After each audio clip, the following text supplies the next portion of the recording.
Hang up off your ass. I'd probably be calling you all the time. David, wherever you are, get up off your ass. Stand up real quick, would you, Dave? Doesn't matter what I'm doing, David. You just need to stand up. Bill, I'm at the wedding. I'm officiating a wedding. Dave, trust me. I just need you to stand up. I'd probably be.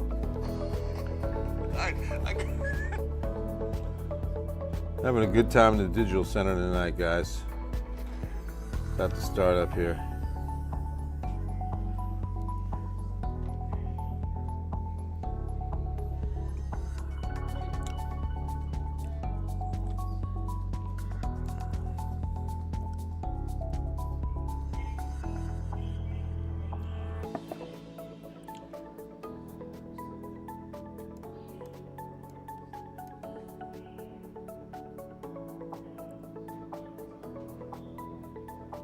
Hello, Amy. How are you?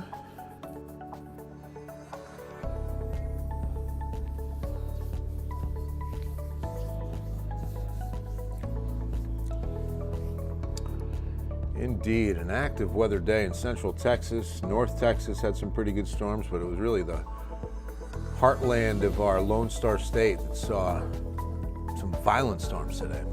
Hi, Maria. And now East Texas. Under the gun. Luke, where are your family members? Is that near Lufkin? Yeah. They're under a severe thunderstorm warning. The storm's collapsing, that's the good news. The worst of that storm is already over, but yeah, just give them a heads up, make sure they're good. In Dallas, all right, Amy, that's not bad. You guys had some decent storms today in the Dallas area. I was keeping an eye on that for my daughter up in Denton.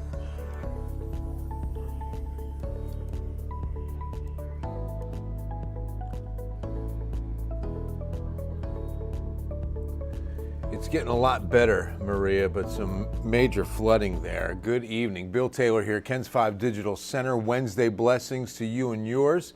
From the KENS 5 Digital Center, we go to Central Texas. And it has been an active weather day. These storms rolling through Waco in the I-35 corridor, and they were violent. I mean, we had a number of tornado warnings and several severe thunderstorm warnings, and now I'm counting up to 3, 4, 5 counties essentially are under flash flood warnings tonight in the Waco area. I mean, monster thunderstorm complex that was producing very large hail and twisters, especially through Temple was one of the spots hit pretty hard. And now heading and bearing down on Lufkin, they're still severe, but I'll tell you, they're beginning to wind down just a bit. Now let me put some lightning on it. And this is always a good proxy for the strength of the storm. Look at the lightning as it's about to bear down on Waco. The storm was so powerful. But now you can start seeing some of that lightning thin out a bit west of Lufkin. So that's a good sign there. Hopefully we'll see those storms continue to cycle down as they approach Lufkin. Any word from Crockett?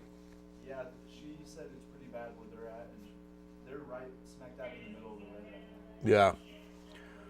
Well, like I said, that storm line was tornadic and was producing some pretty large hail west of Waco. So now it's beginning to cycle down, though. It's going to be very heavy rain for the next 30 minutes for sure. Got one of our digital team members, my man Luke.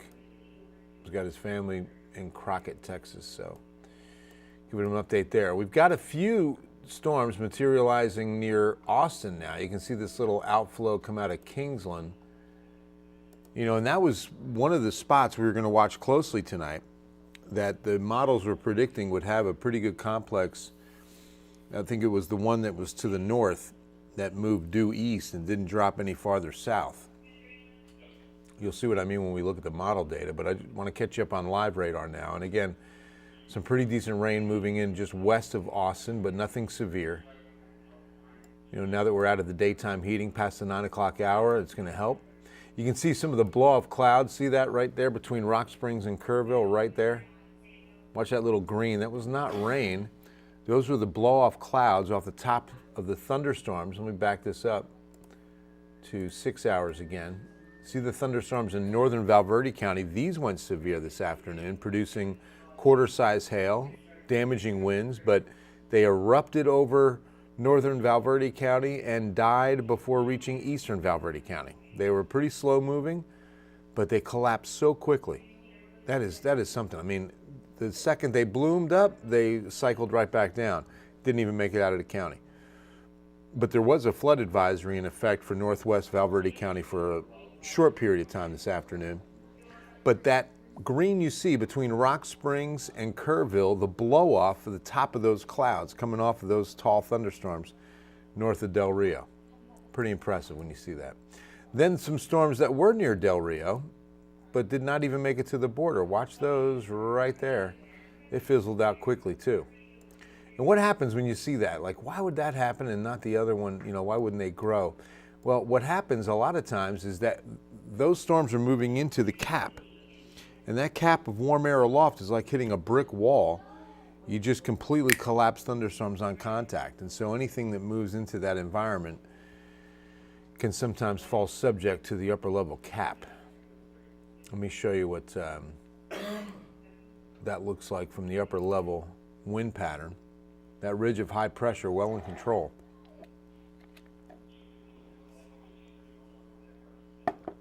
Really across the whole southern United States. And it looks to stay in control. And this is what keeps us pretty rain free over the next several days. Although the rain forecast does have us in for some rainfall. If we look here, you can see west upwards of ½ an inch. San Antonio area, 1/4 of an inch. I mean, obviously not much. These would be isolated showers at best between now and next Wednesday. Let me show you where we need this rain the most. The drought report will be updated mañana, and we still have the worst drought in the state of Texas in this area. In fact, Kendall County has been under extreme drought longer than anybody. I mean, this has been a really long time, the entire county under extreme drought still tonight. And that pocket really hasn't changed much either over the last couple of weeks. What's changed the most is due south of us. You can see southern Atascosa County to McMullen, Live Oak counties. Those are all out of drought completely. Yellow is not drought. That's just going to be drier than average. And again, look at all the communities like Karnes City, Kennedy, Cuero, Gonzales, Hallettsville that are completely out of even, they're at normal precipitation. Lots of street flooding in Waco. Yeah, Sue, thank you very much.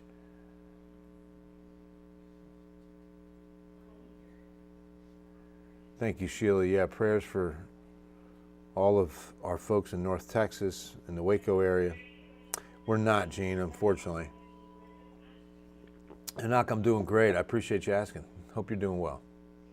So, where we need the rain the most, obviously we're not going to get that this evening. We had some hope of getting some of the much needed rain in our area, but let me just show you what the model predicted earlier, because I really think it was fixated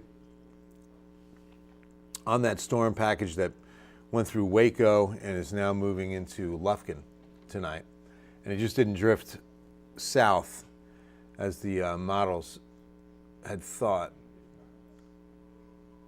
And it did do a good job on predicting it, just about a county off to the south. That's really close. Now, look at this rogue thunderstorm that blows up around 11 p.m., maybe as early as 10 p.m. in Kendall County. So we would hit, pardon me, we would hit the target. I mean, bullseye. That'd be some nice rain. Now, it would be underway already, but we don't see anything out there just yet. There's a little bit, that could be what we're seeing in Austin. You know, we're seeing a little bit in Austin right now come together. But we got a little bit of hope. That would be nice if we can get a little downpour over Kendall County. Every little bit helps. Grace, SA expecting storms from up north to redevelop around Rock Springs, move south overnight tonight early. No, that's not expected to happen at all, Grace. Tomorrow afternoon, North Texas could see some. Power lines down across that region too. Sue Kalberg, thank you very much. Hey, Gabe. Oh, has he got headphones on? If you get a chance to take a look at if we've got any good video out of Waco. Oh, okay, thank you. Yeah, just some pretty good flooding, a lot of some wind damage. Some pretty big storms came through there. If it's, I'll take it in weather if we got something. Thank you, brother. Thank you, Sue. Doing great, Gene. I appreciate you. How are you doing tonight? I hope all's well. Kerrville under a weather watch? Bad storms tonight? No, that is not the case. Kerrville is fine. All right, moving forward, I want to talk to you about the heat because the heat is on. Highs today. We should be at 88 for the afternoon high, right? That's the average high on May 22nd. Instead, we hit 96. So we are officially in a heat wave. The rule for the heat wave, 5 degrees for 5 degrees above average for 5 days. That's a heat wave. And we're definitely there. Yesterday was 97. Yesterday was 97. So we're in a heat wave and it'll continue because temperatures are going up from here. Look at the highs in Pearsall and Cotulla today. 105s. Carrizo Springs hit a high of 106. These are highs, not heat indices. 98, the high at New Braunfels. Floresville, Pleasanton. Hondo hit 97. Del Rio, because that rain was in the area, only 92 today. Little rain cooled. 84 Rock Springs. That's almost hard to believe, actually. Now, here's the problem with all this heat. Yeah, the humidity.